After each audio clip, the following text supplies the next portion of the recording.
Pressure కుక్కర్‌లో కూడా chicken పులావ్‌ని ఇంత బాగా చేయొచ్చా? అనే విధంగా ఈరోజు నేను మీకు చికెన్ పులావ్‌ని చేసి చూపించబోతున్నాను. దీనికోసం ఒక హాఫ్ కిలో చికెన్ తీసుకున్నాను.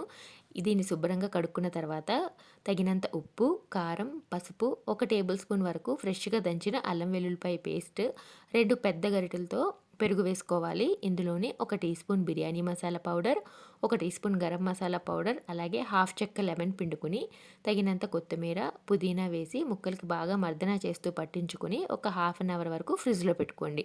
మీకు ఫ్రిడ్జ్‌లో పెట్టుకునే టైం గనక లేకపోతే కనీసం ఒక 10 నిమిషాలు నానితే సరిపోతుంది. నేను హాఫ్ కిలో చికెన్‌కి హాఫ్ కిలో రైస్ తీసుకున్నానండి. అరకిలో బియ్యం తీసుకొని బాగా కడిగి ఇలా నానబెట్టి పెట్టుకున్నాను. ఇప్పుడు ప్రెషర్ కుక్కర్ తీసుకొని ఇందులో ఒక టేబుల్ స్పూన్ వరకు నెయ్యి, నూనె కలిపి వేసుకొని బిర్యానీ మసాలా దినుసులు వేసుకున్నానండి. అవి వేగిన తర్వాత ఒక పెద్ద ఉల్లిపాయ, 2 మీడియం సైజ్ టమాటాలు, 4 పచ్చిమిర్చి కట్ చేసి ఇందులోనే తగినంత సాల్ట్ వేసి ఈ ముక్కలన్నీ బాగా వేగిన తర్వాత ఇందులోనే ముందుగా మ్యారినేట్ చేసి పెట్టుకున్న చికెన్‌ని కూడా వేసేసుకోవాలి. చికెన్ మ్యారినేట్ చేస్తే ఏంటంటే మనకి సాఫ్ట్‌గా, టెండర్‌గా వస్తుంది. ముక్క చాలా మెత్తగా ఉడుకుతుందనమాట.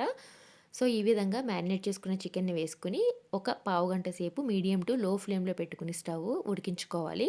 మీకు చూస్తే గనక ఇక్కడ మనకి చికెన్ అనేది హాఫ్ కుక్ అయిపోయింది. ఆల్రెడీ సగం ఉడికిపోయిన దాంట్లో నేను 1:2 రేషియోలో వాటర్ వేస్తున్నాను. అంటే గ్లాస్‌కి 2 గ్లాసుల చొప్పున వేస్తున్నానండి. నేను పులావ్‌ని నార్మల్ రైస్‌తోనే చేసి చూపిస్తున్నాను. మేము రెగ్యులర్‌గా ఇంట్లో ఏ రైస్ అయితే వాడతామో అదే రైస్‌తో నేను పులావ్ చేస్తున్నానండి. మీరు ఇదే ప్లేస్‌లో బాస్మతి రైస్ కూడా తీసుకోవచ్చు. బాస్మతి రైస్ తీసుకున్నట్టయితే గనక వాటర్ కాస్త చూసి వేసుకోండి. ఇవన్నీ వేసుకున్న తర్వాత ఒకసారి బాగా మిక్స్ చేసుకొని మీ సాల్ట్ మీ టేస్ట్‌కి తగ్గట్టుగా సరిపోయిందో లేదో అని చెక్ చేసుకొని ఒక 3 విజిల్స్ రానివ్వండి. చూసారు కదా! చికెన్ పులావ్ ఎంతో టేస్టీగా పొడి పొడిగా ఒక హాఫ్ అన్ అవర్ కూడా మనకి టైం పట్టదండి. చాలా ఈజీగా చేయొచ్చు. మీరు అప్పటికప్పుడు వంట చేయలేకపోతే ఈజీగా ఈ రెసిపీని చేసేసుకోవచ్చు. మనకి ఇందులో ఎక్కువ కటింగ్ ప్రాసెస్ కూడా ఉండదు.